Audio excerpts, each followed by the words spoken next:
আসসালামু আলাইকুম। আজকের ক্লাসে আমরা শিখব কিভাবে সুন্দর করে গাজর আঁকতে হয়। আমরা প্রথমেই একটা গোল জাতীয় যে কোনো কিছু ব্যবহার করব।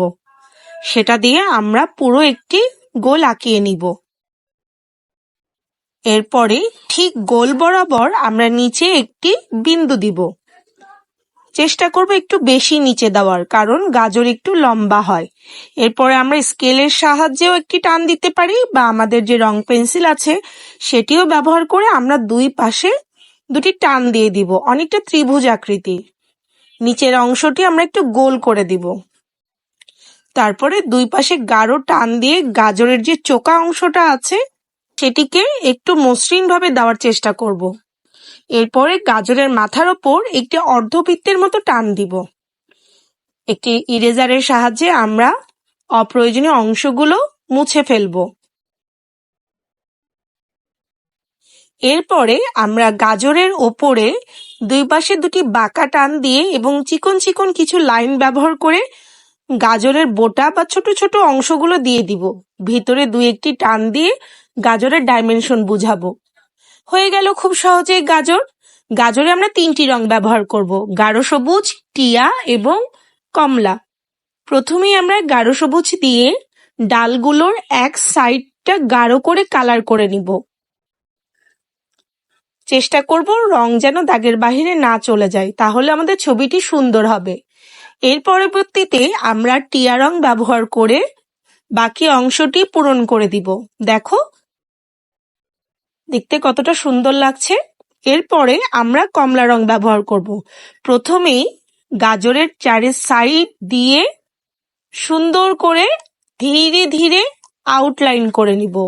তাহলে যখন আমরা ভিতরে রং করব, কোনো রং আমাদের লাইনের বাহিরে চলে যাবে না এবং দেখতেও খারাপ লাগবে না।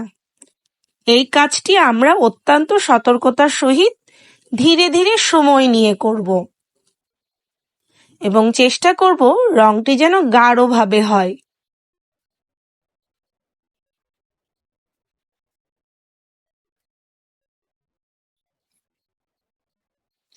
এরপরে আমরা ধীরে ধীরে আউটলাইন থেকে ভিতরের দিকে শেডের মতো গাঢ় থেকে হালকা করে কালার করে ফেলব।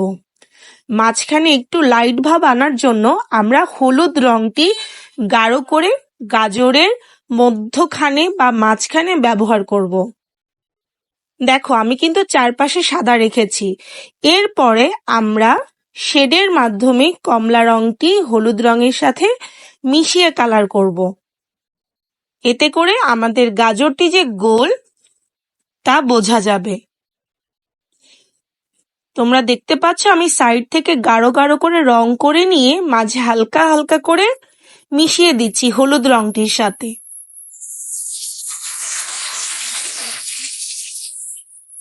আস্তে আস্তে আমরা পুরো কমলা রংটি হলুদ রঙের উপর দিয়ে দিব।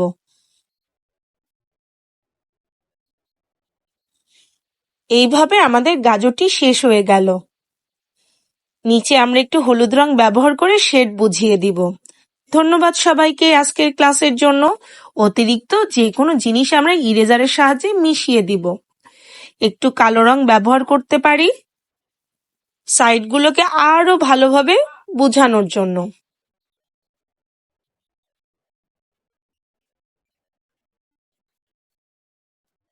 পুরোটা আমরা কালো রং দিয়ে আউটলাইন করব না, উপরে এবং নিচের কিছুটা অংশ কালো দিয়ে আউটলাইন করব।